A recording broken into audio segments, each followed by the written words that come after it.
Hai teman-teman semua, apa kabar hari ini? Semoga kita diberikan kesehatan ya. Kali ini kita kedatangan tamu spesial loh. Siapa ya tamunya? Tamu spesialnya udah ada nih. Halo, perkenalkan aku Imelda.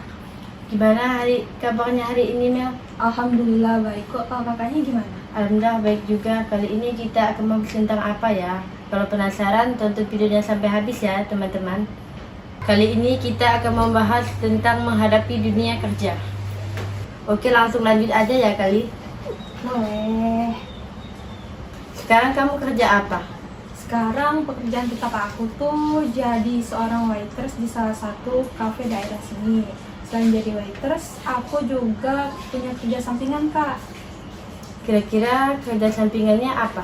Kerja sampingan aku tuh jadi seorang videographer. Jadi kalau ada orang yang butuh jasa aku buat jadi videographer dia, aku ambil job itu.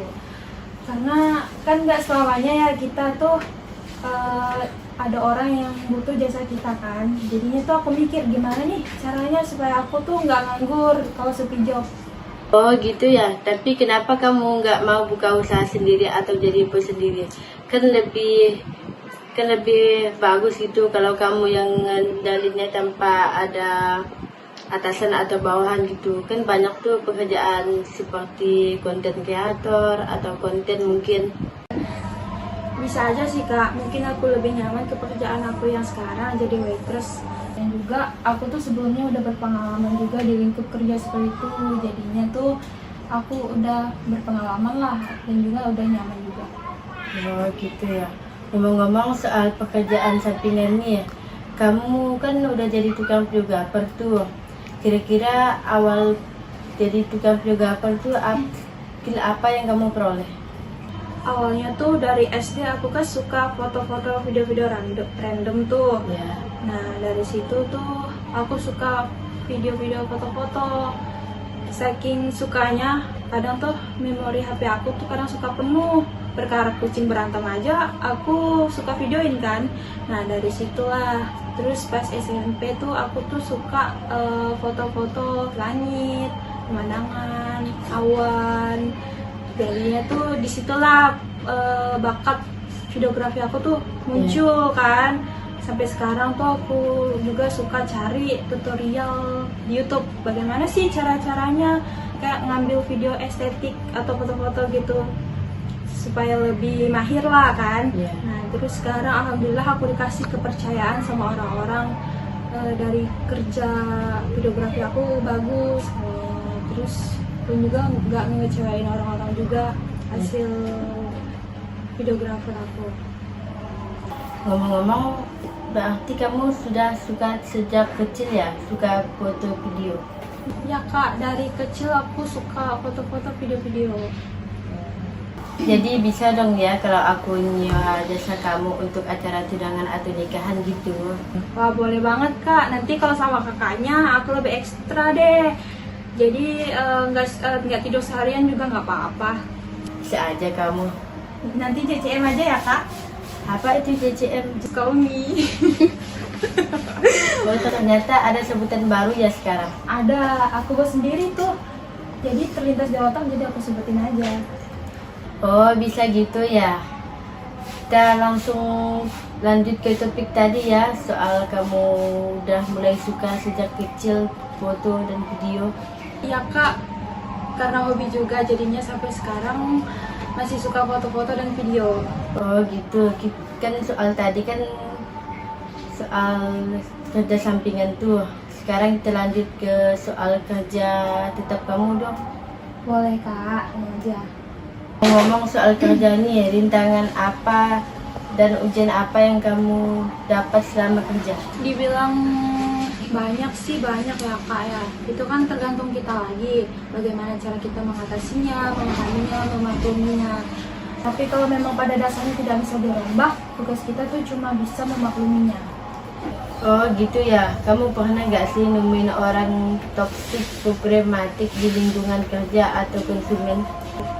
pernah sih Kak, sejauh ini yang kelihatan tuh di lingkungan partner kerja aku sih kayak sifatnya tuh beragam-beragam deh pokoknya. Karena kan aku di situ kan baru, apalagi aku kan di situ kan baru anak baru masuk,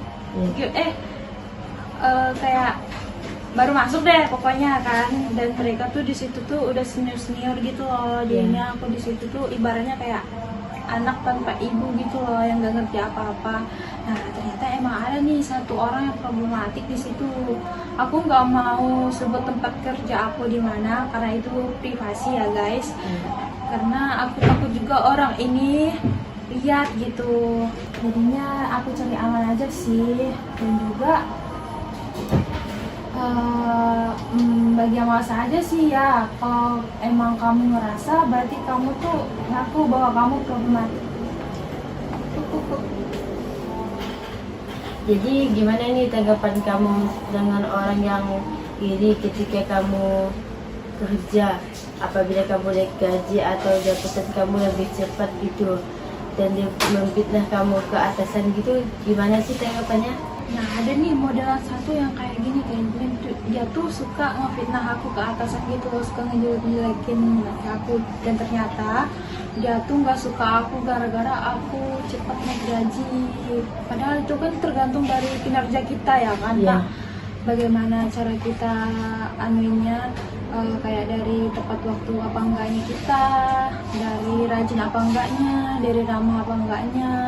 Tapi dianya malah gitu, kayak ngebandingin gitu. Seharusnya sih introspeksi diri dulu nggak sih ya? Nah betul, bener banget Kak. Karena kan ya jangan langsung ngejudge aja tuh ya, apalagi ngepintang-pintang orang kayak gitu kan. Ya gimana ya kan Kak ya, kita kan sebagai anak baru kan ya gampang tergantikan dong pastinya. Apalagi yang ngomong tuh udah lama di situ, yang jelas kayak udah dikasih percayaan lah kan. Jadinya tuh kadang was-was aja gitu, ada yang suka ngomongin kita. Di lingkungan sekitar dia tahu nggak sih orang itu problematik? Kayaknya tahu deh, soalnya tuh ada yang pernah bilang ke aku kan, cerita ke aku katanya sebelum kamu masuk sini tuh yang lain juga pada diomongin sama atasan, suka difitnah gitu. Kenapa nggak dikasih tahu? Kasih tahu aja ke atasan kalian, takutkan atasan kalian lebih percaya dia daripada kalian. Udah ada niatan sih mau ngabarin, cuma itu kita tuh nunggu momen yang pas aja. Nggak boleh dibiarin tuh, takutnya makin ngelunjak. Penyakit hati tuh memang susah ya ternyata nyembuhinya. Kalau udah penyakit hati, gimana pun kita tetap salah di mata orang lain. Pasti sih Kak.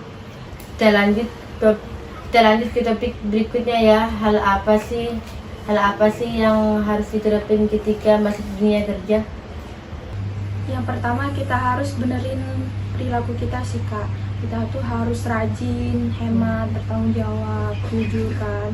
Nah kalau kita nggak nerapin prinsip itu, ya itu bakal parah banget sih, parah banget. Bukannya gimana ya, kan kita kalau cari kerja tuh harus kayak gitu kan. Ada juga yang kedua tuh kita harus ada skillnya itu kita tergantung kita cari kerja tuh tergantung skill kita apa. Gak mungkin dong kayak aku nih kan lulusan di kafe, terus kerja aku tuh jadi waiter sekali, itu kan beda banget arahannya. Jadi balik lagi ke omongan aku tadi, terkecuali ada pengalaman. Kalau kita ada pengalaman kan kita bebas kan yang mau kerja apa, biarpun kita tuh lulusannya tuh di kafe gitu. Kalau yang paling penting itu sikap ya yang harus diutamain. Mau seperti apapun, kalau nggak nerapin kan percuma. Betul lah Kak, kalau kita harus nerapin itu juga. Bagaimana sih caranya betah di pekerjaan? Betah di pekerjaan itu balik lagi dari kita ya. Bagaimana cara kita bisa betah, yaitu dengan cara kita tuh harus cintai pekerjaan kita istilahnya. Kalau dari kita nggak cinta sama pekerjaan itu, ya mau gimana kan. Dan juga kalau kita mau cari kerja itu cari lingkungan yang pas sama kita. Kayak misalnya kita tuh cari kerja kan harus pas sama kita, dari lingkungannya, temennya asik apa enggak, kayak gitu sih, biar kita tuh semangat gitu kerjanya dan enggak itulah pokoknya. Oh iya benar sih ya. Oke, kita lanjut ke pertanyaan selanjutnya nih. Kamu pernah nggak sih ngerasa malas kerja? Bagaimana sih caranya menghadapi malas kerja itu? Dibilang pernah sih pernah kan, karena itu ada hal manusiawi. Tapi kalau semalas-malasnya kita tuh harus ada keinginan dan pencapaian.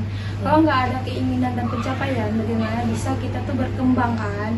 Jadi adanya pencapaian itu terbentuknya dari keinginan kita. Jadi kalau semalas-malasnya kita tuh jangan sampai deh kehilangan keinginan atau pencapaian. Jadi semangat juga para pekerja di luar sana dan jangan putus asa. Benar banget tuh, gimana mau tercapai kalau nggak ada keinginan? Benar kan Kak? Ya. Terus nih, kamu punya tip nggak buat teman-teman kita yang di luar sana yang ngerasa capek atau lelah gitu sama pekerjaan atau lingkungannya yang buat moodnya kurang bagus? Tips dari aku buat kalian mungkin ngerasa capek ataupun gak semangat gitu sama pekerjaan kalian, kalian tuh harus mencintai pekerjaan itu sendiri. Kalau semisal nggak mampu, jangan dipaksa, berhenti. Terus cari yang buat kalian bisa semangat. Yang kedua tuh kalian tuh harus ubah kebiasaan-kebiasaan yang bikin kalian bosan. Mungkin dari suasana baru atau apapun yang baru. Nah, karena sebetulnya bosan itu berpengaruh loh. Jadinya kita tuh gak semangat, capek gitu aja sih. Oh iya. Sampai di sini dulu ya podcast kita. Sampai jumpa di episode selanjutnya. Dadah teman-teman.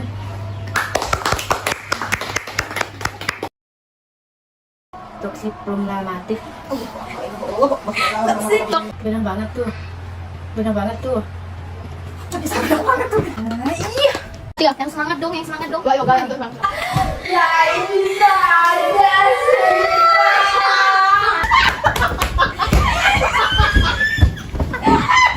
Lanjut Ini semoga kita diberikan kesehatan oleh Subhanallah. Kenapa nggak dikasih tahu? Kasih tahu aja ke. Kenapa nggak kasih tahu?